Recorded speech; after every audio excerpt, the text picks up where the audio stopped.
अहो, या हुकुमशाहीच्या नरेंद्र मोदी हा स्वतःला हिटलर समजतोय. तो हुकुमशाहीच्या पद्धतीने आपल्या देशाला घेऊन चाललेला आहे. आपल्या शेतकऱ्यांच्या मुलांवरती त्यांनी लाठीचार्ज केला, कामगारांच्या मुलांवरती लाठीचार्ज केला, आपल्या मुलींना त्यांनी मारलं. म्हणून खऱ्या अर्थानं आम्ही या सरकारचा, या हुकुमशाही सरकारचा आणि अमित शहा जे गृहमंत्री आहे त्यांचे डुप्लिकेट पोलीस आणि त्यांचे गुंड यांनी आपल्या मुलांना मारलं, यांचा निषेध आम्ही करत आहोत. आणि या माझ्या महिला भगिनींना सुद्धा त्यांनी मारलं. अहो, मुली अक्षरशः चिरकत होत्या, रेखत होत्या, आम्हाला मारू नका, तरी पण हे लोक मारत होते. आम्ही या सगळ्या गोष्टीचा आम्ही निषेध करतो आणि या गुंडगिरी विरुद्ध, या सरकारच्या हुकुमशाही विरुद्ध आज आम्ही महाराष्ट्र सैनिक आम्ही रस्त्यावरती उतरले आहोत.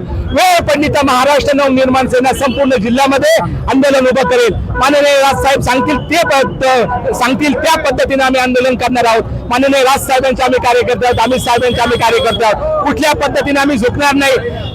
गृहमंत्री अमित शहा, हुकुमशाही अमित शहा, तुम्ही राजीनामा द्या. नरेंद्र मोदी, तुम्ही राजीनामा द्या.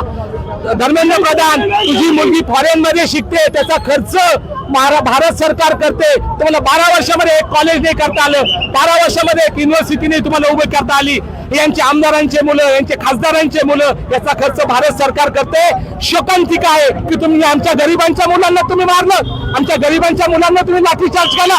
तुमचे मुलं फॉरेन मध्ये, आमच्यावरती लाठीचार्ज. हा कुठला न्याय? तुमची हिटलरशाही चालणार नाही. तुमची हिटलरशाही आम्ही खपवून घेणार नाही. हा तुम्हाला आमचा सवाल आहे. तुमचा आम्ही निषेध करतो, तुमचा आम्ही राजीनामा. त्या प्रमाणामध्ये घोटाळा झाला होता आणि विद्यार्थ्यांचं भवितव्य अवलंबून होतं.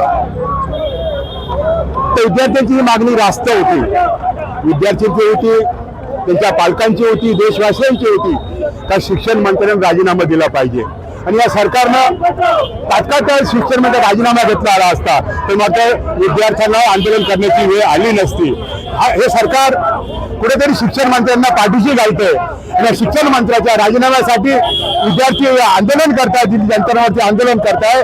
या सरकारने त्यांचं आंदोलन चिडून मोठ्या प्रमाणे पोलिसांना बोलून, काही गुंड बोलून त्या विद्यार्थ्यांना प्रचंड प्रमाणामध्ये त्या ठिकाणी मुलींना, महिलांना मारहाण केलेली आहे. मी या सरकारचा आणि ह्या दिल्ली पोलिसांचा निषेध करतो. जर या सरकारनं त्या दोषीवर कठोर कारवाई केली नाही आणि शिक्षण मंत्र्याचा जर राजीनामा घेतला नाही तर महाराष्ट्र निर्माण सेनेच्या वतीनं या जिल्ह्यामध्ये मोठं आंदोलन उभं करण्यात येईल.